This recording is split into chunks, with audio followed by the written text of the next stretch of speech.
အားလုံးပဲမင်္ဂလာပါဒီသင်ခန်းစာမှာကျွန်တော်တို့က Excel ကိုရည်ရှည်အသုံးပြုရတဲ့သူတွေရဲ့အတွက် Excel dark mode ကိုเนาะဘယ်လိုအသုံးပြုမလဲဘယ်လို apply လုပ်မလဲဆိုတာကိုပထမပြောမှာဖြစ်ပါတယ်အဲ့တော့ Excel ကကျတော့ပုံမှန်က default setting ကြီးကသူက colorful theme နဲ့လာတယ်ဆိုတော့ background တွေအားလုံး ribbon တွေအားလုံးက white color နဲ့လာတယ်ရည်ရှည် Excel ကိုသုံးတဲ့အခါမှာကျတော့သူကမျက်လုံးကိုအလင်းစူးတယ်ပေါ့နော်အဲ့တော့အချို့ app တွေမှာကျတော့ dark mode ပါတယ် Excel မှာကျတော့ dark mode လို့တိုက်ရိုက်မပါဘူးဆိုတော့တကယ်များ Excel ကို dark mode နဲ့သုံးရင်ရသလားဆိုတာတွေအတွက်เนาะကျွန်တော်တို့က dark mode ကိုဘယ်လိုပြင်မလဲဆိုတာကိုဒီသင်ခန်းစာမှာပြောပြမှာဖြစ်ပါတယ်เนาะအဲ့တော့ရှင်းမပြောခဲ့သလိုပဲ Excel က dark mode ကတော့ဒီတန်မပါဘူး theme ကို office theme ကိုပဲပြင်ပေးလို့ရတယ်ဆို office theme ကိုပြင်မယ်ဆိုရင်တော့ကျွန်တော်တို့က Excel ရဲ့ file tab မှာဟိုအောက်မှာ account section ရှိတယ်เนาะအဲ့ဒီ account section ကိုဝင်တယ်account section မှာကျတော့ကျွန်တော်တို့ office theme ဆိုတာရှိတယ် default setting ကသူက colorful နဲ့လာတယ်အဲ့တော့ drop down ကိုတစ်ချက်ဖွင့်ပြီးတော့ colorful အစား black ကိုရွေးမလားအများကြီးပဲ white တို့စသဖြင့်ဟလာဒီမှာတော့ကျွန်တော်တို့က dark mode ကတော့ dark gray ကိုတစ်ချက်ကလပ်ပြီးတော့ရွေးလိုက်မယ်ဆိုရင်သိကြတဲ့ screen ကတော့အားလုံး gray ဖြစ်သွားတာပဲ dark gray ဖြစ်သွားတာပဲသို့တော်လည်း escape ကိုနှိပ်ပြီးတော့မူလဒါ gray area ကိုပြန်လာတဲ့အခါမှာအဲ့တော့ cell တွေရှိနေတဲ့ gray area ရဲ့ background ကကြတော့ white background ပဲဖြစ်နေတယ်အဲ့ ribbon တွေအားလုံးက okay တယ် dark mode ဖြစ်သွားပြီအဲ့တော့ဒီမှာကျတော့ကျွန်တော်တို့က gray area ကကျတော့ white background နဲ့ဖြစ်နေတယ်เนาะအဲ့ဒါကျတော့ဟလာကျွန်တော်တို့တီးခြား theme ကနေပြင်လို့ရတာမရှိဘူးဆိုတော့ background image ထည့်ရတယ်เนาะအဲ့တော့ image ကတော့ black background ရှိပြီးသားဆိုရင်တော့တစ်ခါလေးထည့်လိုက်လို့ရတယ်အဲ့လိုမရှိသေးဘူးဆိုကျွန်တော်တို့ကဒါ black screen black background image ကို PowerPoint ကနေပြီးတော့လဲ generate လုပ်လို့ရပါတယ်ဆိုတော့ PowerPoint ကိုတစ်ချက်ဖွင့်ပြီးတော့ကျွန်တော်တို့ကဥပမာ၄ရောက်မှာဆိုရင်လဲကျွန်တော်တို့ကဒါ blank ၄ရောက်ကိုပြင်လိုက်မယ်အဲ့တော့ဒီ PowerPoint ရဲ့ slide เนาะ slide တစ်ခုကိုယူပြီးတော့ blank slide တစ်ခုကိုယူပြီးတော့သူ့ရဲ့ background ကိုကျွန်တော်တို့ကဒါ right click ခောက်ပြီးတော့ format background ကနေသွားလိုက်မယ်เนาะဒါဆိုရင်ကျွန်တော်တို့က background ကို format လုပ်လို့ရတယ် format background ဆိုတဲ့ panel ပွင့်လာတယ်အဲ့ဒီ panel မှာကျတော့ကျွန်တော်တို့က solid fill ကနေပြီးတော့မိမိလိုချင်တဲ့ color ကိုရွေးလိုက်လို့ရတယ်လေအဲ့တော့ဒီမှာ solid fill ကိုရွေးထားတယ်color ကကျတော့ကျွန်တော်တို့ကမိမိအသုံးပြုမဲ့ color တစ်ခုခုကိုရွေးလိုက်လို့ရတယ်เนาะအရင်ကြီးကိုဟလာ dark လိုချင်တာလားကျွန်တော်ကတော့ medium လောက်ပဲเนาะဒီလိုလေးရွေးလိုက်မယ်ပြီးတော့ image အဖြစ် save မယ်ဆိုရင် save as ကသွားရင်လည်းရတယ်လို့ file tab မှာကျွန်တော်တို့က export ကနေသွားလိုက်ရင်လည်းရတယ်เนาะ export မှာကျတော့ကျွန်တော်တို့က change file type မှာပုံမှန်ကတော့ကျွန်တော်တို့က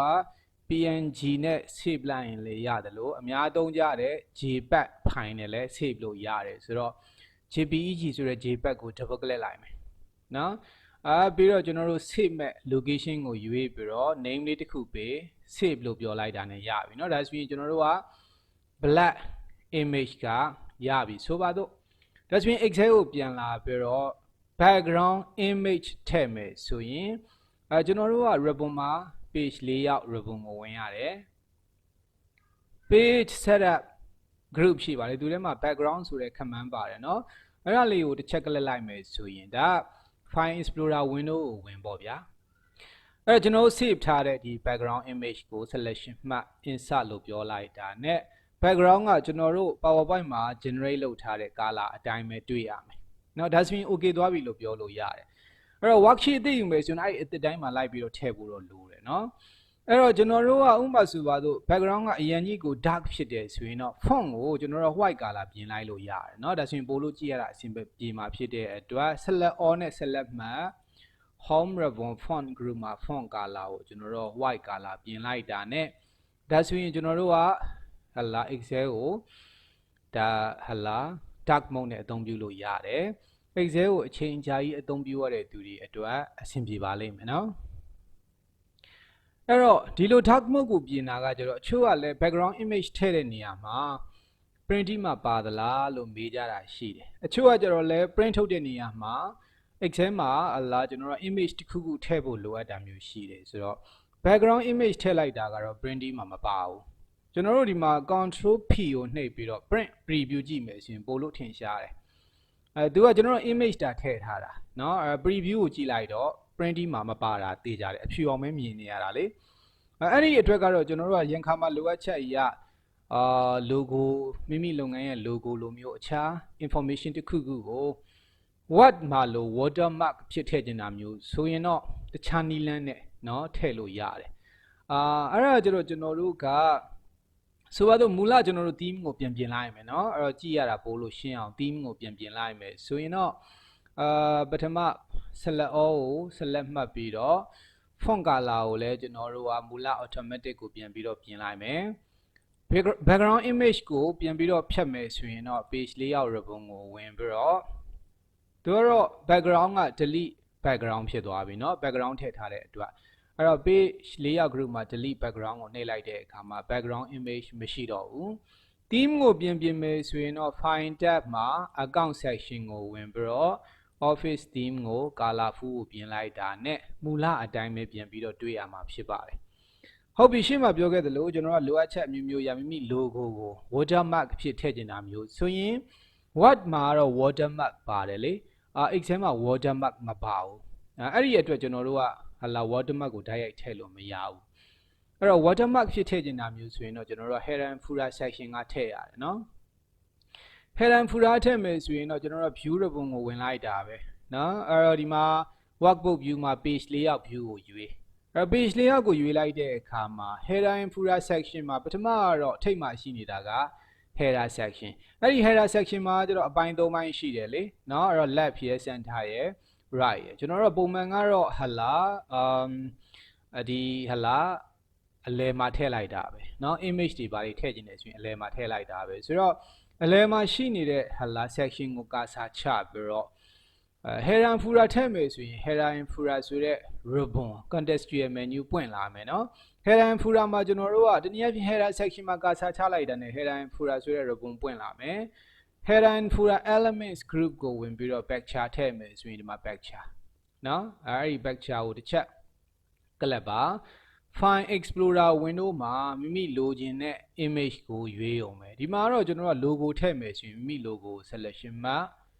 insert လို့ပြောတာနဲ့ဒါက backchar ထည့်သွားပြီသို့တော့ backchar ရဲ့ code ကိုပဲမြင်ရတယ် backchar ကိုမြင်လို့ရင်သူကလွတ်တဲ့နေရာကိုတစ်ချက်ကလစ်လိုက်ဒါဆိုရင်ကျွန်တော်တို့က backchar ကိုမြင်ရမှာဖြစ်ပါတယ်เนาะအဲ့တော့ backchar ရဲ့ position ကကြတော့သူထိပ်ကိုရမ်းရောက်လွှင်းနေတယ်เนาะဒီဥပမာမှာအကယ်၍ control P နဲ့ print preview ကြည့်မယ်ဆိုရင်လည်းသိတာတယ်ဟို backchar ကကြတော့အရင်ကြီးထင်ရှားလွန်းနေတယ်ကျွန်တော်တို့ခက်မိန်မိန်ပေါ့ watermark ဖြစ်ထည့်နေတာမျိုးပြီးတော့ backchar ကိုလည်းဟိုအလဲကိုနည်းနည်းရွှေ့နေတာမျိုးဆိုရင်လည်းအလားတူပဲကျွန်တော်အဲ့ page လေးရောက်မှာเนาะကျွန်တော်တို့က header and footer မှာပဲကာစာချheader ကုတ်ရဲ့ရှေ့မှာကာစာချပြီးတော့ header ကျွန်တော်တို့က image ကိုအောက်ကိုရွှေ့မယ်ဆိုရင်ဒါ enter key ဖိထားတာပဲเนาะ enter key ဖိထားပြီးတော့လိုချင်တဲ့နေရာကြီးရွှေ့လို့ရတယ်เนาะပြီးတော့ကျွန်တော်တို့ကလွတ်တဲ့နေရာကိုတစ်ချက်ကလစ်လိုက်မယ်ဆိုရင်တေးကြတယ်သူကဟိုအောက်ကိုရောက်သွားပြီဒီလိုပြောတာเนาะအဲ့တော့အကယ်၍ image ကိုအနည်းငယ်မှိန်လိုက်ဖြော့လိုက်ချင်တာမျိုးဆိုရင်လည်းအဲ့ဒီ header မှာပဲကာစာချပြီးတော့ selection မှတ်ရတယ်ပြီးတော့ header and footer ribbon format backchar ကိုဝင်ပါတယ်เนาะအဲ့မှာ format backchar မှာကျတော့ကျွန်တော်တို့က section 3ခုရှိတဲ့နဲ့ backchar ဆိုတဲ့ section ကိုဝင် image control ရဲ့ color ကို automatic အစားကျွန်တော်တို့ကအနည်းငယ်မှိန်ခြင်းဖြော့နေတာဖြစ်တဲ့အတွက် wash out ကိုရွေးလိုက် okay ကိုနှိပ်လွတ်တဲ့နေရာကိုတစ်ချက်လက်ပြီးတော့ preview ကြည့်မယ်ဆိုရင် control P နဲ့ print preview ကြည့်လိုက်တဲ့အခါမှာအဲ့တော့ကျွန်တော်တို့ကဒါမိမိရွှေ့ထားတဲ့နေရာအတိုင်းပဲသူကเนาะအဲ့တော့ဒီ logo image ကအလဲကိုရောက်နေတယ်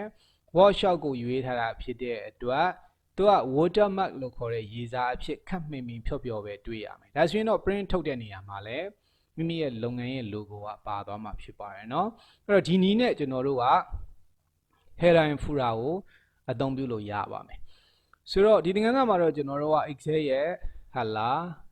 dark mode ကိုဘယ်လိုအသုံးပြုမလဲနောက်ပြီးတော့ logo လိုမျိုး watermark ထည့်ခြင်းဘယ်လိုထည့်လို့ရမလဲဆိုတာကိုเนาะဒါကျွန်တော်တို့ပို့ချခဲ့တာဖြစ်ပါတယ်အားလုံးကိုကျေးဇူးတင်ပါတယ်